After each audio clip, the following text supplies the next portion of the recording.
겸손, 영어 humility, 개요.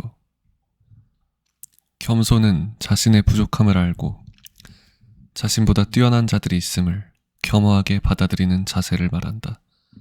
자학이나 자기 혐오와는 다르다. 예를 들어 가톨릭 신학 측에서는 지나친 자기 혐오 또는 교만의 일부라고 보고 있다. Interesting.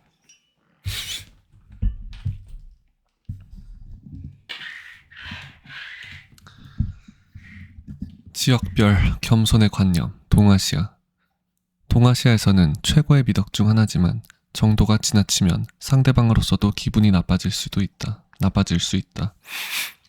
또 과한 겸손은 곧 교만이라는 말도 있는데 기독교 관점에서는 7대 죄악인 교만에 반대되는 미덕이 겸손인 것을 생각하면 아이러니한 부분이다. 신에게서 태어난 자신을 지나치게 비하하고 학대한다면 신을 모욕하는 것이므로 예를 들어 누가 봐도 평균 이상으로 그림을 그릴 수 있는 사람이 스스로를 똥손이라 표현한다면 정말로 그림을 못 그리는 사람의 입장에서는 오히려 건방져 보일 수도 있는 것이다. 자존감을 가지고 자신의 위치를 어느 정도 자각하는 선에서 겸손해야 상대의 기분이 덜 나빠진다. 칭찬이 지나치면 아부가 되는 것처럼 완급 조절이 필요한 행동, 그리고 동양적인 겸손이 지나쳐서 아예 답정너까지 가는 경우도 굉장히 많다. 이게 무슨 소리죠? 답정너까지 가는 경우도 굉장히 많다. 답정너. 답은 정해져 있고 너는 답만 하면 돼의 줄임말. 그러니까 이게 뭔지는 아는데 이게 정확히 뭔지는 모르겠군요. 과거 한국에서 흔히 겸손은 자기 자신뿐만 아니라 자신의 가까운 가족, 가문, 무엇보다도 특히 자식에 대해 나타나는 경우가 굉장히 많다.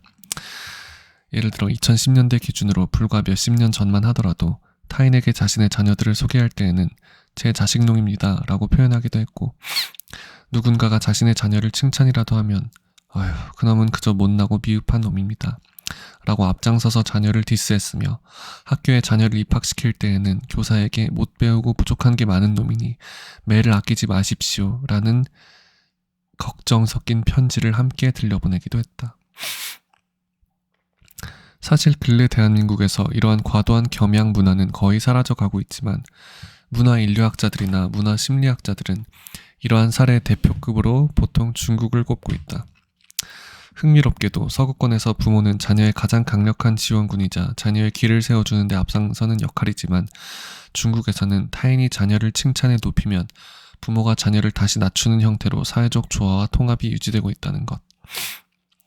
21세기 이후로도 우리 주변에서 쉽게 볼 수 있는 겸손의 예로 가수나 아티스트 등의 유명인사들에 대한 대우를 들 수 있다. 아무리 2010년대에서 2020년대 기준으로 유명세를 날리는 가수나 아이돌이라 할지라도 1990년대에 전국적으로 돌풍을 일으켰던 선대 아티스트들이 토토가 감성으로 공연하면 감히 후대 아티스트들과는 비교할 수 없다는 식으로 내세우는 일이 대부분이다. 이게 무슨 말이죠? 잠깐만. 21세기 이후로도 우리 주변에서 쉽게 볼 수 있는 겸손의 예로 가수. 이게 좀 뭔가 이상하다. 뭔가 여기도 조금 그렇고 여기도 조금 뭔가 난해하네. 살짝 내가 잘 못 알아듣는 건가? 이렇게 당시를 살았던 사람은 물론이고 21세기 이후 태어난 사람들이라도 먼저 자신과 같은 길을 걸었고 훨씬 앞서 한 획을 그었던 사람들에 대해서 이해를 갖추는 문화를 찾아볼 수 있다. 서양. 사람이 교만하면 낮아지게 되겠고 마음이 겸손하면 영예를 얻으리라. 잠언 29장 23절 말씀. 여호와께서는 자기 백성을 기뻐하시며 겸손한 자를 구원으로 아름답게 하심이로다. 시편 149편 4절. 전통적인 서양 기독교 사회에서도 겸손을 미덕으로 중시했다. 기본적으로 기독교에 막대한 영향을 받은 서양의 전통적인 도덕관념상 매우 중요하게 여겨진 성경에서부터 위의 인용구만 봐도 알 수 있듯이 겸손을 미덕으로서 긍정하고 있다.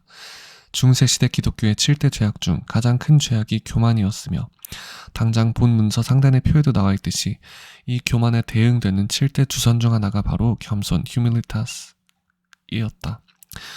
평소 행실이 교만하여 겸손하지 않은 사람은 진심으로 하나님을 공경하지도 않을 가능성이 높다는 것이다. 당장 아래 겸손의 긍정적인 명언 문단만 봐도 출처의 상당수는 서구권 인물들의 어록이다. 인물. 단지 미국의 경우 예외적으로 원래부터 프런티어 개척 정신에 입각한 진취적인 태도를 긍정적으로 보는 시각이 전통적으로 강했기 때문에 사회적으로 겸손을 크게 중시하지 않는 분위기가 형성되었다. 그래서 미국에서는 겸손한 행동을 할 때 어느 정도 정도껏 할 필요가 있는데, 왜냐하면 동아시아에서 행하는 수준의 지나친 겸손이 경우에 따라 자학으로 오해할 수 있기 때문이다. 물론 미국도 기본적으로 동아시아에 비해서는 겸손이란 개념이 상대적으로 적은 사회이기는 하나, 자뻑이나 나르시시즘은 부정적으로 보는 것은 다른 나라와 마찬가지이다.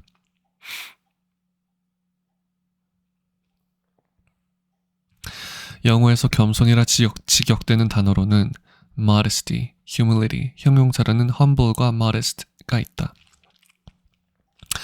둘 다 의미는 같으면서도 미묘하게 다른데 modest가 일반적인 잘난 체하지 않는 수수한 가식 없는 겸손함의 의미라면 humble은 좀 더 내면적으로 자신을 비우고 낮추는 겸허함의 의미에 가깝다. 관련 명언들. 긍정적인 명언들. 변은 익을수록 고개를 숙인다. 누구든지 자기를 높이는 사람은 낮아지고 자기를 낮추는 사람은 높아진다. 마태복음 23장 12절 말씀.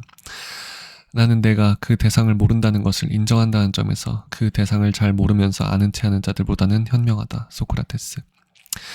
아는 것을 안다고 하고 모르는 것을 모른다고 하는 것, 그것이 곧 알미다. 공자. 강물이 모든 골짜기에 물을 포용할 수 있음은 아래로 흐르기 때문이다.